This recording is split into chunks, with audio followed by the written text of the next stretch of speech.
Hey guys, it's Unresponsible, back with another electric scooter review.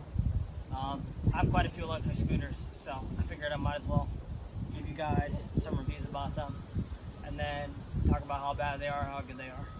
This one is the Xpirit H10K 10-inch 350 watt motor electric scooter with a battery of 36 volts, 15 amp hours. This one you could find for about $500 on both Amazon and Walmart. I got this one on Amazon, and yeah, this scooter right now has a rated range of 18.6 miles per hour and a real range of about 40 miles, according to the company. I have yet, no matter what speed I'm going, hit 40 miles on this. Theoretically, I guess it can be possible, but yeah, this never happened to me. The scooter itself, again, has some issues, but you know, it is what it is. The handlebars themselves, I really like the grip of the handlebars. It's grip all the way around the rubber, but it fades very quickly and is already fading on the right side of my scooter and both the left side towards the middle. The thumb throttles right here as well on the right side, the bell on the left side along with the brake. I think these have hydraulic brakes. I'll confirm that in the description. It actually came into me damaged by Amazon. Kind of sucks. So the locking mechanism, just like as the other scooter, is actually pretty good, but this one unfortunately came in damaged, so it's not that great. It has a very nice wide deck. These are about 10.5-inch shoes, and I could comfortably fit both of them on here.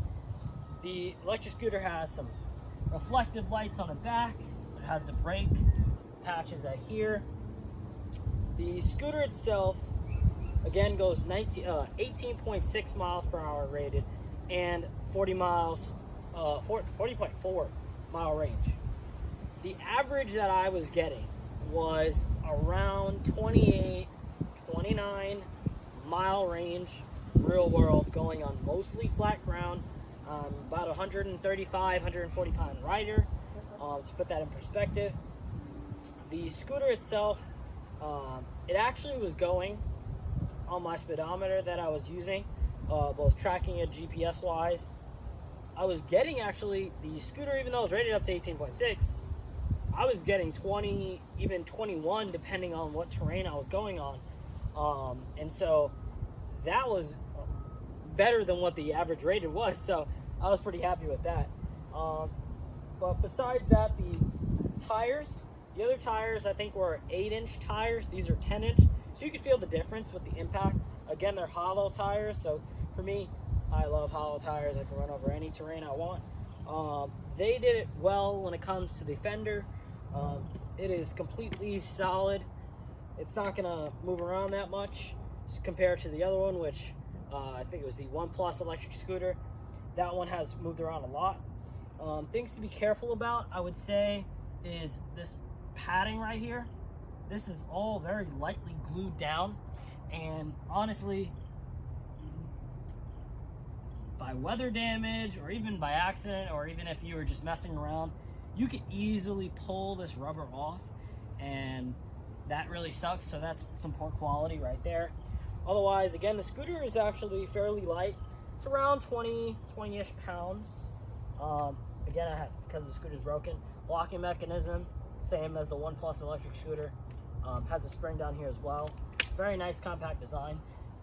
One major problem I have with the scooter is, I don't know if it's because it came in damaged.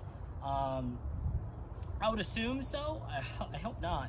But the locking mechanism to be able to actually fold this scooter doesn't actually lock into place. So it just slides right out, and even if you were to hold it there, it would still slide out. So that kind of sucks. This locking mechanism isn't that great compared to the other scooter I reviewed, which had the metal clap that came up. So this one, there's not really much carrying it around. You'll just drop it. It still is fairly light scooter. Again, around that 20 pound range.